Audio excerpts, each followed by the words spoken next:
চিৰাঙৰ চিডলিত বন্যজীৱ সৰবৰাহকাৰী দলৰ বিৰুদ্ধে অসম আৰক্ষীৰ বিশেষ টাস্ক ফ'ৰ্চ STFৰ অভিযানত দুষ্প্ৰাপ্য প্ৰজাতিৰ সোণালী বান্দৰ, এখন মহিন্দ্ৰা স্কৰ্পিঅ আৰু এটা টাটা নেনো বাহনৰ সৈতে বন্যজীৱ সৰবৰাহকাৰীৰ আন্তৰ্জাতিক চক্ৰৰ মুঠ 9 গৰাকী সদস্য আটক।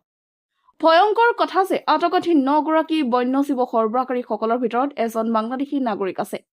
বাকী 5 গৰাকী হৈছে পশ্চিমবংগৰ আৰু 3 গৰাকী অসমৰ।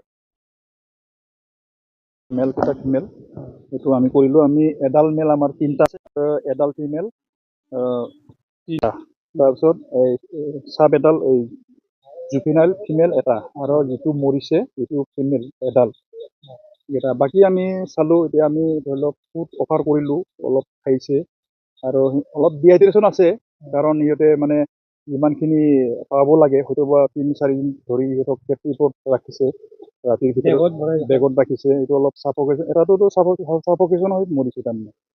এইটো আলুৰ বেগত আনিছে, কিন্তু বাকীকেইটা এনেই হেল্থ এভাৰেজ আছে।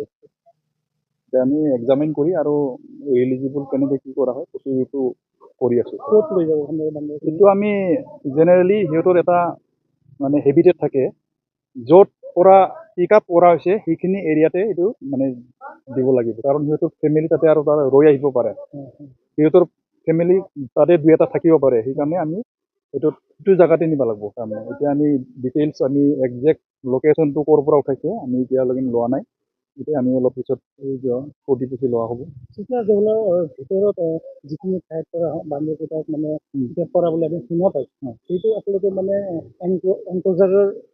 এনক্ৰ'চ এৰিয়াটো আছে, বাকী ছাইডতো এনক্ৰ'চ এৰিয়া আছে।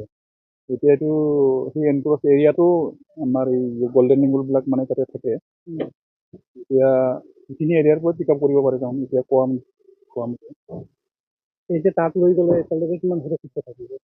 এতিয়াতো সিহঁতৰ হেবিটেট হিচাপে থাকিব, কিন্তু সুৰক্ষিতটো এতিয়া অলপ আমাৰ ডিপাৰ্টমেণ্টৰ পৰা অলপ চাব লাগিব আৰু অলপ কনচিয়াছ হ'ব লাগিব, ডিউটি চিউটি ভালকৈ দিব লাগিব তেনেকৈ।